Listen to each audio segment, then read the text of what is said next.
Hey guys welcome back to our mini vlog. So ಇವತ್ತು ಹನುಮ ಜಯಂತಿ, ಅದಕ್ಕೆ ನಾವು ದೇವಸ್ಥಾನಕ್ಕೆ ಹೋಗೋಣ ಅಂತ ಅಂದ್ಕೊಂಡ್ವಿ. ಫಸ್ಟು ತಿಪ್ಸಂದ್ರಿಗೆ ಹೋಗೋಣ ಅಂದ್ಕೊಂಡ್ವಿ, ಬಟ್ ದೆನ್ ನಂಗೆ ಹುಷಾರು ಇಲ್ಲ ಅಂತ ಅಂದ್ಬಿಟ್ಟು ನಮ್ಮ ಮನೆ ಹತ್ರ ಇರೋ ದೇವಸ್ಥಾನಕ್ಕೆ ಹೋಗೋಣ ಅಂತ ಅಂದ್ಬಿಟ್ಟು ಪಾರ್ಲರಿಗೆ ನಾನು ಡಿಕ್ ಹೋದ್ವಿ. ಅಲ್ಲಿಂದ ಮಮ್ಮಿನ ಕರ್ಕೊಂಡು ಹಂಗೆ ದೇವಸ್ಥಾನಕ್ಕೆ ಹೋದ್ವಿ. ಸೊ ಡೆಕೋರೇಷನ್ ಎಲ್ಲ ತುಂಬ ಚೆನ್ನಾಗೇ ಮಾಡಿದರು. ಒಂದು 2-3 ದಿನದ ಮುಂಚೆಯಿಂದನೇ ಸ್ಟಾರ್ಟ್ ಮಾಡ್ಕೊಂಡಿದ್ರು. ಹೋಗೋವಾಗ ಬರೋವಾಗೆಲ್ಲ ನೋಡ್ತಿದ್ದೆ. ಆಮೇಲೆ ಒಳಗಡೆ ಹೋಗಿ ನೋಡಿದ್ರೆ ಹೋಮ ಕೂಡ ಮಾಡಿದರು, ಬಟ್ ಅದು ಬೇಗ ಮಾಡಿದ್ರು ಅನಿಸುತ್ತೆ, ನಾವು ಬರೋಕ್ಕಾಗಿಲ್ಲ.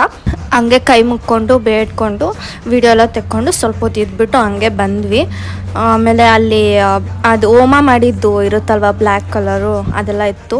ಸೊ ಅದೆಲ್ಲ ಇಟ್ಕೊಂಡು ದೀಕ್ಷಾನು ವಿಡಿಯೋ ಮಾಡ್ತಿದ್ಲು ಮಮ್ಮಿಗೋಸ್ಕರ. ಸೊ ನಿಮಗೆ ಗೊತ್ತಿಲ್ಲ ಅಂತಂದರೆ ಮಮ್ಮಿದು ಒಂದು ಚಾನಲ್ ಇದೆ, ಸವಿತಾ ಕನ್ನಡ ವ್ಲಾಗ್ಸ್ ಅಂತ, ಹೋಗಿ ನೋಡ್ಬೋದು. ಆ್ಯಂಡ್ ದೆನ್ ಪ್ರಸಾದ ಲೈನಲ್ಲಿ ಇದ್ಬಿಟ್ಟು ಪ್ರಸಾದ ತೊಗೊಂಬಂದ್ವಿ. ನಾವು ಹೋಗೋಷ್ಟು ಸ್ವಲ್ಪ ಖಾಲಿ ಆಗಿಬಿಟ್ಟಿತ್ತು, ಬಟ್ ಸ್ವಲ್ಪ ಆದರೂ ಸಿಕ್ತು, ತಿನ್ಕೊಂಡು ಬಂದ್ವಿ, ಚೆನ್ನಾಗಿತ್ತು.